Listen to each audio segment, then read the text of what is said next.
Nadwi Islamic voice channel کے پیارے ناظرین، بسم اللہ الرحمن الرحیم۔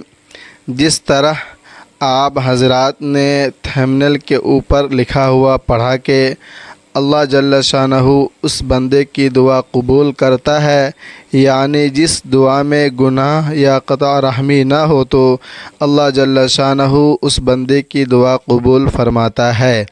اب اس کے متعلق جو حدیث مبارکہ ہے وہ حدیث کی روشنی میں آپ حضرات کے سامنے ذکر کریں گے۔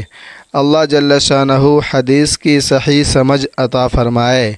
حضرت جابر رضی اللہ تعالی عنہ بیان کرتے ہیں کہ رسول اللہ صلی اللہ علیہ وسلم نے فرمایا، جب کوئی شخص دعا کرتا ہے جس میں گناہ یا قطع رحمی نہ ہو تو اللہ تعالی اس شخص کو اس کے مطلوب چیز ہی عطا فرما دیتا ہے، یا پھر اس کے مثل تکلیف اس سے دور کر دیتا ہے۔ رواہ الترمذی۔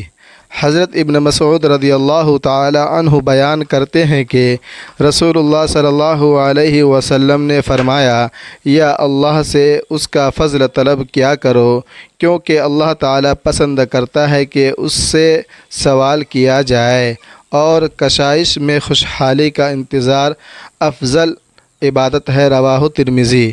حضرت عبداللہ بن عمر رضی اللہ تعالی عنہ بیان کرتے ہیں کہ رسول اللہ صلی اللہ علیہ وسلم نے فرمایا، تم میں سے جس شخص کے لیے دعا کا دروازہ کھول دیا گیا تو اس کے لیے رحمت کے دروازہ کھول دیے گئے، اور اللہ تعالیٰ کو یہ بہت پسند ہے اس سے عافیت کا سوال کیا جائے۔ رواہ ترمذی۔ حضرت ابو ہریرہ رضی اللہ تعالی عنہ بیان کرتے ہیں کہ رسول اللہ صلی اللہ علیہ وسلم نے فرمایا، جس شخص کو پسند ہو کہ مشکلات و مصائب کے وقت اللہ تبارک و تعالی اس کی دعا قبول فرمائے تو پھر اسے چاہیے کہ وہ خوشحالی میں کثرت سے دعائیں کرے۔ رواہ ترمذی۔ اللہ تبارک و تعالی ان تمام احادیث پر عمل کرنے کی توفیق عطا فرمائے اور ثواب کی نیت سے زیادہ